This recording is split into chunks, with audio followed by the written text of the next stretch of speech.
Hello everyone. तो कैसे हो आप सब। मैं सोनी आपकी जीएल स्टोरी टेलर और राइटर। बिना किसी देरी के आते हैं सीधा स्टोरी पे। फोर्स लव का पार्ट 78। पिछले पार्ट से सीधे आगे चलेंगे हम सब। ओके। रूही और काव्या अपने रूम में थे।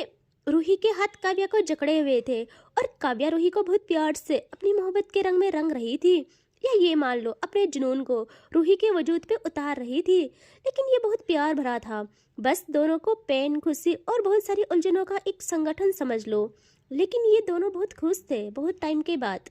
फिर ना रात को ही जब इनका पूर्ण हो जाता है, फिर काव्या रूही को आज़ाद कर लेती है अपनी बाहों की जकड़ से और उसका माथा चूमती है, इन अच्छे से कवर करती है उसे ब्लैंकेट से और कहती है, जान आप बस यहीं रुको, हाँ मैं अभी आई। और वो बेड से उठने ही वाली थी कि रूही जल्दी से काव्या का हाथ पकड़ लेती है और कहती, कहाँ जा रहे हो, ऐसे मुझे अच्छा नहीं लगता, मेरे पास रहो ना। काव्या अगेन रूही के पास झुक के उससे चूमती है बहुत प्यार से और कहती है, जान अब ज़्यादा मत सोचो ना, मैं थोड़ी कहीं जा रही हूँ, कहीं दूर थोड़ी जा रही हूँ, बस खाना लाती हूँ ना, देखो ना 3 बज गए। रूही देखती है घड़ी की तरफ और कहती है, मैं कैसे भूल गई, और आपने कुछ नहीं खाया होगा है ना, क्योंकि उस टाइम तो लड़ रहे थे और आपने कहा भी था कि खाना खाना है, भूख लगी है, लेकिन मैं बस सब कुछ खराब कर देती हूँ। यहाँ काव्य की थी, जान आपकी गलती नहीं है, मेरी गलती है, आप प्लीज ऐसा मत सोचे ना, यही रुके, मैं बस यूं गई और यूं आई, मुझे अपनी नहीं है, मैं खा लूँगी, आपने नहीं खाया है ना कुछ भी, और आपको देखो ना चक्कर भी आ गए थे। और यहाँ ना वो चली जाती है बाहर खाना लाने और किचन में आती है और वो खुद से आज खाना गर्म करती है और एक प्लेट में लेती है। तभी उसे आवाज़ देती है उसकी माँ, कहती है, काव्या। और काव्या देखती है पीछे मुड़ के और कहती है, माँ आप यहाँ सोए नहीं। उसकी माँ अंदर आके देखती है, काव्या ने अच्छे से खाना प्लेट में लिया है और उन्हें तो यकीन ही नहीं आता। वो कहती है, बच्चा मुझे बोल देते, भूख लगी थी तो, मैं भी कैसी माँ हूँ, इतना ख्याल नहीं किया मैंने, और आपने खाना नहीं खाया था, आपने बताया क्यों नहीं। वो बहुत परेशान हो जाती है। यहाँ काव्या कहती है, माँ ऐसा कुछ नहीं है, मुझे भूख नहीं लगी है, बस रूही जाग गई है माँ, तो हम दोनों साथ में ऊपर ही खाना खाएंगे। उसकी माँ को बहुत राहत मिलती है। वो काव्या को कहती है, सच्ची में रूही जाग गई, मैं अभी सबको बता के आती हूँ। उनके चेहरे पे अलग लेवल की खुशी आ गई थी। यहाँ काव्य कहती, ओ मेरी भोली माँ, शांत हो जाओ, शांत, ठीक है, आप सबको मत जगाओ। यहाँ उसकी माँ कहती, क्या सबको न जगाऊं, सबको नींद कहाँ आई होगी। काव्या कहती है, माँ वो ठीक है, लेकिन रूही को अभी आराम की नीड है, समझो ना। तो वो कुछ सोचती है और कहती, हाँ मैं भी कैसे भूल जाती हूँ, बट बेटा वो ठीक है ना अब, और तुम दोनों के बीच जो हुआ था सब सॉल्व हो गया ना। काव्या कहती है, माँ सब ठीक है, मेरी बीवी मुझसे ज़्यादा प्यार करती है, हम दूर रह ही नहीं सकते हैं, समझा करे।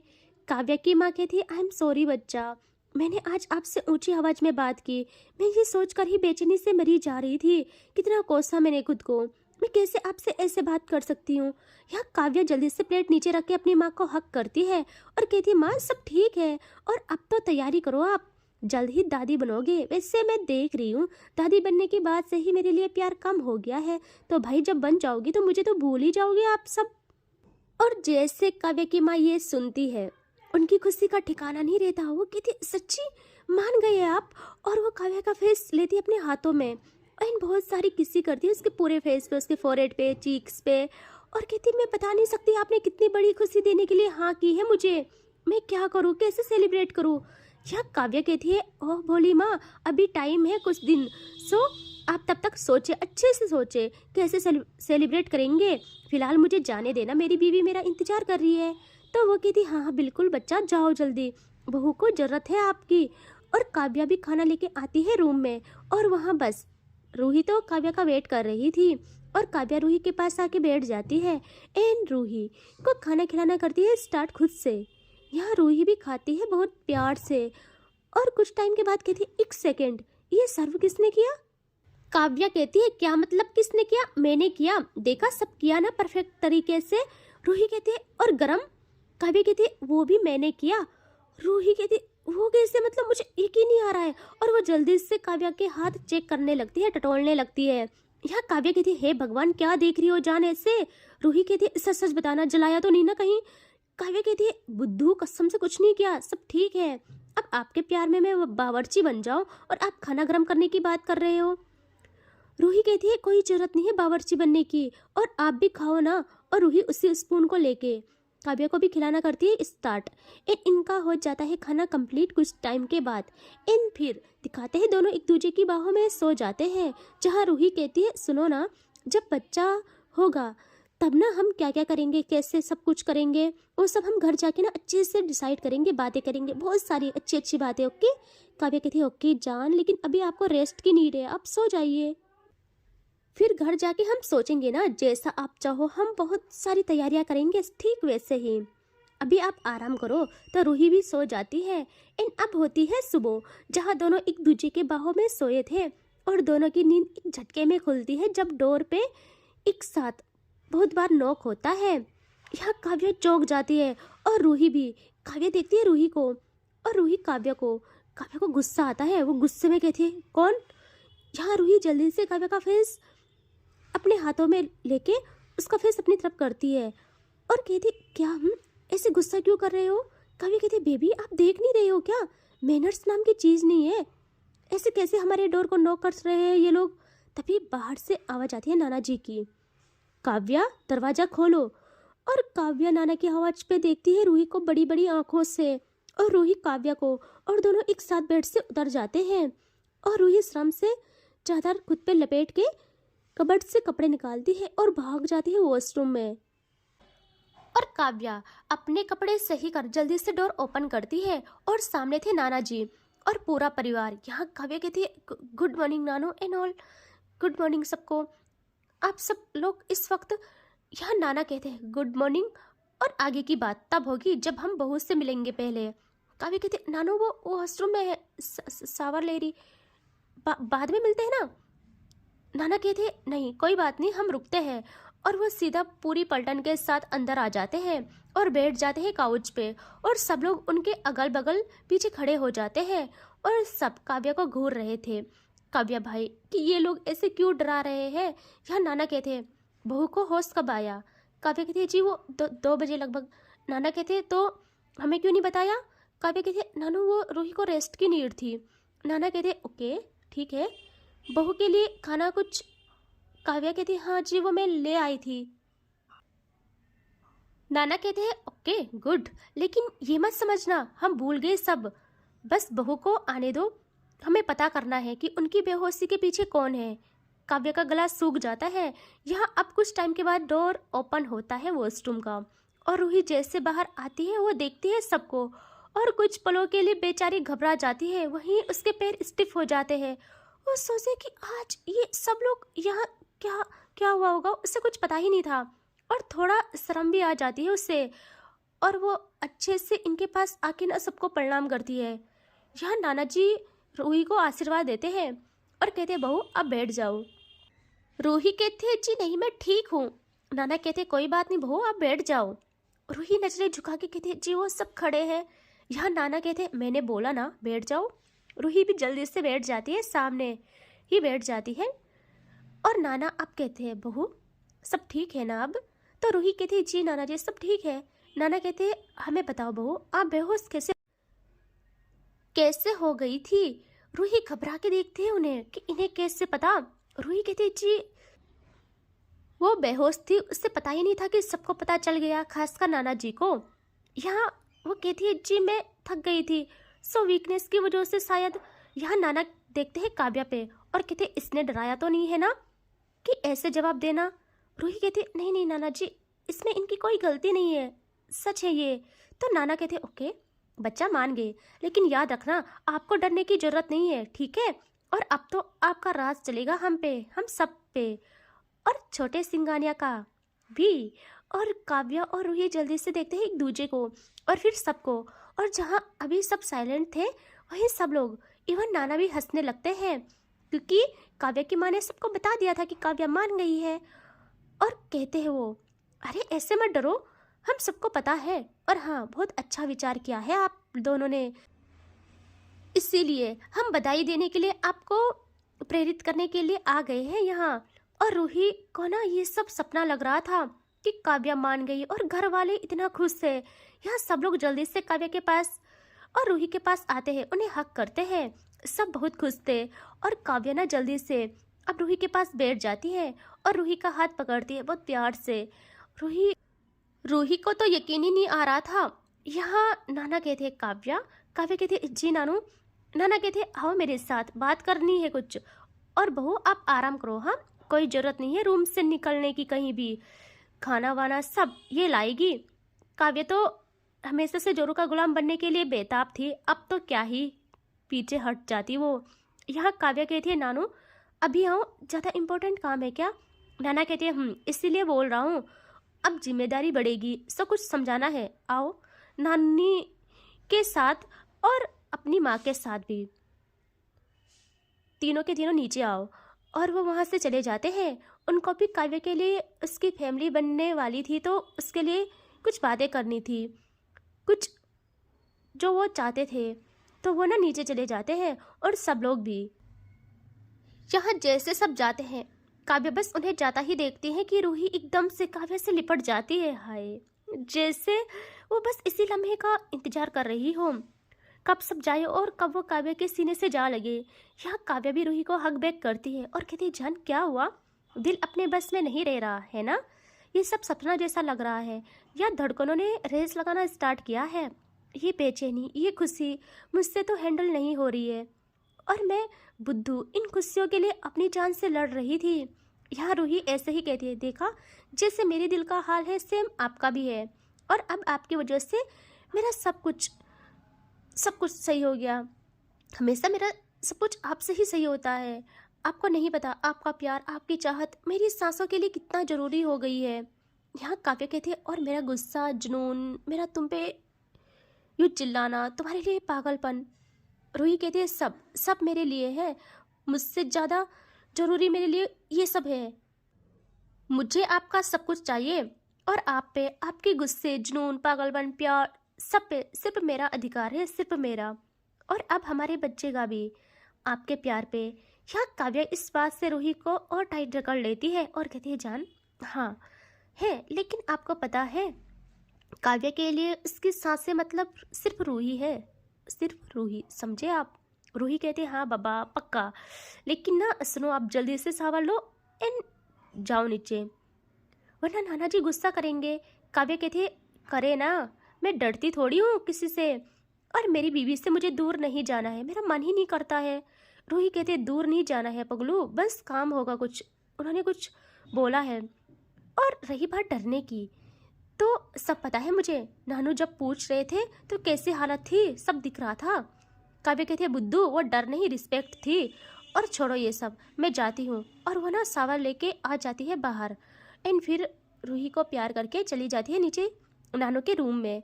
यहाँ रूही बस रूम में सज संवर रही थी और उसकी खुशी का कोई ठिकाना नहीं था। एंड अब कुछ टाइम के बाद वो जल्दी से अपना फ़ोन लेती है और अपनी माँ को कॉल करती है और उन्हें बताती है, अपने मम्मी पापा को सब बताती है और कहती है माँ मैं जब घर आऊँगी ना सबसे पहले आपसे मिलूँगी। यहाँ जैसे वो कॉल पे बात कर रही थी, वो टहल रही थी रूम में ही, और उसने ना डोर बंद नहीं किया था, उससे काव्या का वेट था। वो बात करते करते ऐसे थोड़ा रूम से बाहर आ जाती है और उसके कानों में एक आवाज़ पड़ती है। वो आवाज़ ये थी कि क्या काव्या को नुकसान पहुंचाने की सोच रहे हैं? प्लीज़ नहीं, माफ़ कर देना ना उसे, वो थोड़ा माइंड से गर्म है, लेकिन जैसी भी है हमारी बहन है और घर वालों का मान है, अब चाहे तो मैं माफ़ी मांगता हूँ आपसे।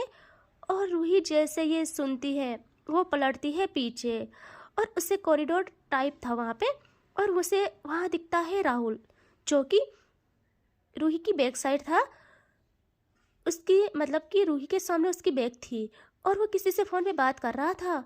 और रूही जैसे सुनती है वो अपनी माँ से कहती है माँ मैं आपको बाद में कॉल करती हूँ, और वो फ़ोन काट देती है। और भाई काव्य को नुकसान पहुँचाने की बात थी, रूही के हृदय में अलग तूफान जाग उठता है और उससे नहीं रहा जाता। वो जाने लगती है धीरे धीरे राहुल की तरफ, जो कि कॉल पे बोलते बोलते वेंटिलेशन की साइड आ जाता है, और रूही एक पिलर के पास तक आके रुक जाती है और बस बात सुनती है। यहाँ राहुल कहता है देखिए उससे नादानी में ये सब हुआ था, और आप कैसे कैसे उस पर इतनी बारी जानलेवा हमला कर सकते हो? हमारा परिवार बिखर जाएगा, उसकी शादी हो गई है, उस लड़की का तो सोचिए, और आपने उसकी बीवी पे तक हमला करवाया। मैं आऊँगा वहाँ, आप सबसे माफ़ी मांगूंगा। आप जो चाहते हो मेरे साथ कर लो, उसके साथ नहीं। और राहुल के हाथ में प्लास्टर भी हुआ था जो काव्या ने तोड़ा था। यहाँ रूही की मानो कोई दुनिया हिला रहा हो। उसे इन बातों से अजीब सदमा जैसे लगता है, वो कांप जाती है।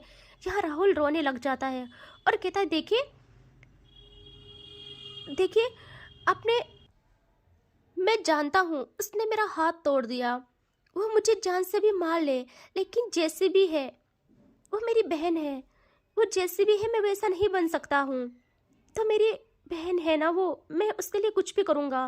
और चौधरी खानदान को मैं खुद निपटा लूँगा। उनको कह देना काव्या की तरफ आंख उठा के भी ना देखे। और राहुल ना फोन कट कर देता है ये कहते हुए, और जैसे वो पीछे मुड़ता है वो देखता है रूही को, और रूही तो बस उसे ही देखे जा रही थी। यहाँ राहुल जल्दी से घबराते हुए आता है रूही के पास, और रूही बस सवालों भरा तूफान अपने मन में लिए देखती है राहुल को।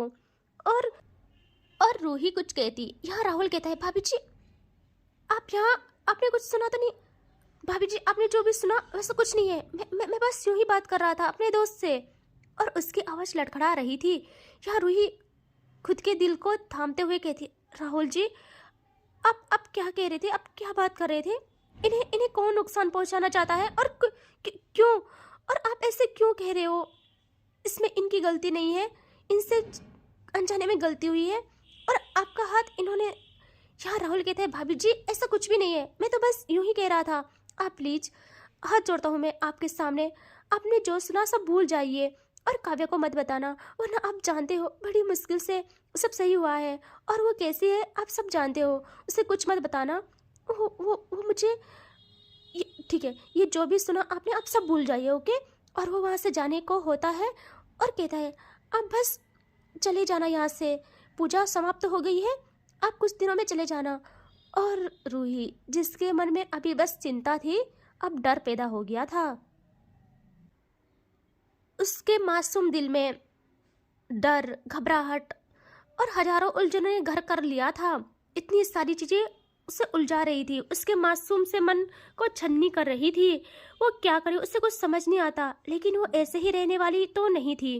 वो जल्दी से राहुल के सामने आके राहुल को रोक लेती है और कहती, देखिए आप मेरे भाई समान हो, आप मुझे बताइए ना क्या बात है। जब से मैं यहाँ आई हूँ मुझे पता है कुछ तो है जो ये मुझसे नहीं बोलते, और आप जानते हो सब।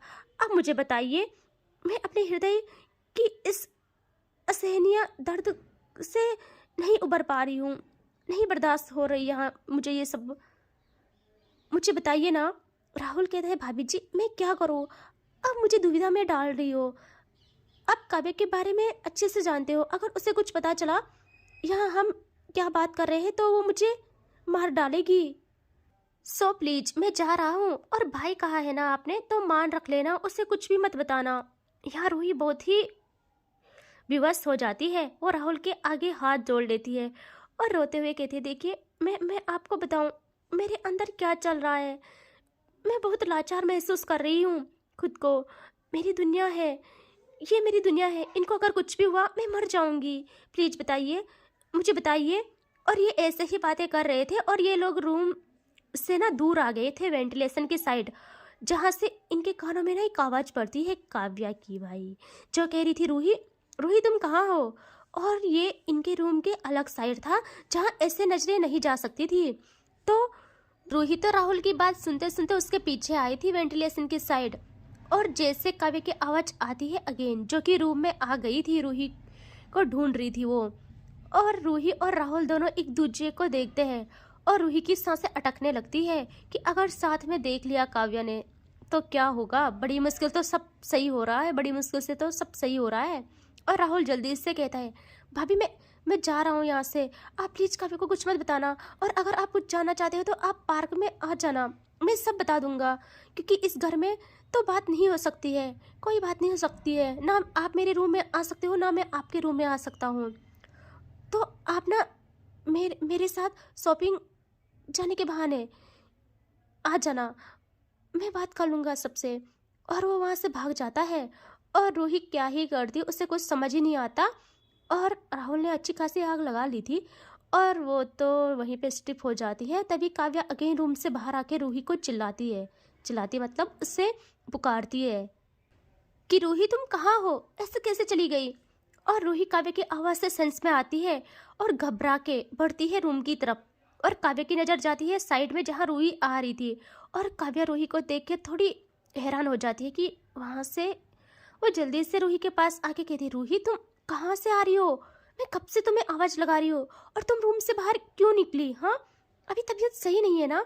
यहाँ रूही घबरा रही थी, होता है ना डर। रूही कहती जी मैं वो यहाँ। काव्या जल्दी से रूही का फेस थामती है हाथों में और कहती क्या हुआ बच्चा, ऐसे क्यों काँप रहे हो। और रूही के माथे पे देखती है और कहती ये क्या हुआ, आपको अच्छा फील नहीं हो रहा क्या, ये पसीना क्यों आ रहा है आपको। और फिर कहती है अच्छा छोड़ो ना, कुछ नहीं पूछना मुझे, कुछ मत बोलो। एंड वो रूही को अगेन अपनी गोदी में ले लेती है और आने लगती है अंदर। और रूही को अंदर ले जाके बिस्तर में बिठा देती है और कहती है बच्चा आप क्यों जाते हो बाहर, पता है ना अभी से भी सही नहीं हुआ है तबीयत। मैं आ रही थी ना, आप मुझे ढूंढते ढूंढते वहाँ चले गए। एंड आप यहीं पर हो क्या, मैं आपके लिए नाश्ता लाती हूँ। और वह रूही के माथे पे प्यार से चूम के बाहर आ जाती है अगेन। एंड यहाँ आज वो रूही से कोई सवाल नहीं करती, उसे लगता है रूही की तबीयत खराब है। और खुशी ही इतनी थी कि कुछ और सोचने समझने का सवाल ही नहीं पैदा होता। एंड इससे आगे देखेंगे नेक्स्ट पार्ट में। ठीक है, टेक केयर, बाय बाय।